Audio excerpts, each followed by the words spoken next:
நமஸ்காரம். இந்த ஆண்டு சனி பெயர்ச்சி மேசராசி மேசலக்கண நேயர்களுக்கு எப்படி இருக்கும்? இத்தனை ஆண்டு காலம் 2.5 ஆண்டு காலமாக சனி பகவான் 11 சஞ்சரித்து எல்லா லாபங்களையும் நன்மைகளையும் கொடுத்தார். ராகுவும் அங்கே வீற்றிருக்கிறார், அதனால் நன்மைகள் ஏற்பட்டார். இப்பொழுது 12 சனி பிரவேசிச்சிருக்கிறார்.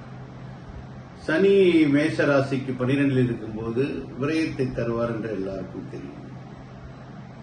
ஆனால் பெரும் துன்பங்களை தரமாட்டார். ஏனென்றால் பாதகாதிபதியாக வரக்கூடிய சனி 12 மறையும் போது நன்மையை செய்வார். சில மனிதர்கள் வாழ்க்கையில புது ஆண்கள் புது பெண்களின் சேர்க்கையை ஏற்படுத்திவிட்டு அஃபையர் என்ற சூழ்நிலை கொண்டு சென்று அவர்களை துன்பத்திற்கு ஆளாக்குவார். இந்த 2.5 ஆண்டு காலம் அவர்களுடன் பழகுவதாலே அந்த மொத்த 7.5 ஆண்டு காலமே வீட்டில் நிம்மதியில் குறையும். ஸோ எந்த புது ஆண் பெண் நண்பர்கள் உறவில் ஈடுபட வரும்பொழுது அதிலிருந்து நீங்கள் தப்பித்துக் கொண்டால் இந்த பிரச்சனைகளிலிருந்து வெளிவருவீர்கள். விரயம் கட்டுக்கடங்கிதான் இருக்கும், ரொம்ப பெரும் விரயம் ஏற்படாது. இந்த 2.5 ஆண்டு காலம் விரயத்தில் இருக்கும்போது பெரும் பிரச்சனைகள் வராது. அடுத்தாவது அது மேச எல்லைக்குள் செல்வார் சனி 2.5 ஆண்டு காலம் தள்ளி. அந்த நேரம் அவர் நீச நிலையில் இருக்கனால பெரிய தவறுகளை உண்டு பண்ண மாட்டார். மேச ராசி நேயர்கள் மேச லக்கண நேயர்களுக்கு குரு உச்சமாகி புதையல் யோகத்தை ஏற்படுத்துகிறது. லாபாதிபதி புதையல் யோகத்தை, பாக்கியாதிபதி 4 உட்காரும்போது புதையல் யோகம் ஏற்படும்.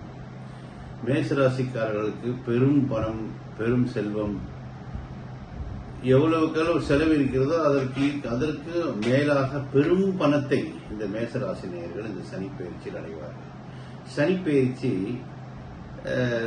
திடீரென்று மன கசப்புகளை தருவார். நண்பர்களிடம், தொழில் கூட்டாளிகளிடம், மனைவியிடம், நண்பர்களிடம். பிரிவுக்கு காரகன் சனி 7.5 தொடங்கும் போது பிரிவை ஏற்படுத்துவார். ஸ்டேஷனுக்கு அலைய வைப்பார். ஸ்டேஷன்ல சம்பந்தம் இல்லாம பிரச்சனையில போய் ஸ்டேஷன் நிற்க வேண்டியது வரும். கோர்ட்டு கேஸ்ன்னு சொல்லிட்டு இந்த மாதிரி ஒரு சூழல்கள்லாம் இந்த 7.5 ஏற்படுத்திடும். மொத்தத்துல சனி பயிற்சி குருவின் பலனாகவும் இப்ப நடப்புல செவ்வாய் ஆட்சியா இருக்காரு. சுக்கிரன் புதன் நல்ல நிலையில உட்கார்ந்துருக்காங்க. ராகு கேதுகள் ரொம்ப பலமா இருக்கு. சோ மேசராசிக்கு மற்ற கிரகங்களின் சப்போர்ட் அதிகமா இருக்கனால இந்த வரக்கூடிய 2.5 ஆண்டு காலம் மிக பெரும் நன்மையை அடைவார்கள். சமர்ப்பணம்.